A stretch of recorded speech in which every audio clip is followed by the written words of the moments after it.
Я уже отчаялась, так как я уже написала в 4 стороны письма и в электронном виде, и в посольство писала, и в министру КНР писала, но не было ответа.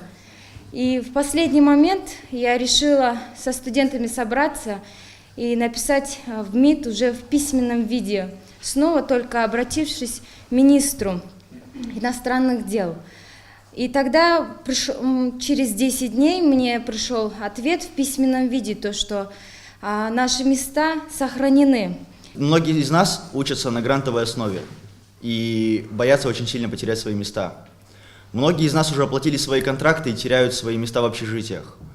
Мы теряем свои упущенные часы классные и тем самым упускаем программу. Если мы можем как-то посодействовать в реконструкции посольства, то мы готовы принять любую работу, которую мы можем сделать, чтобы просто выразить свой жест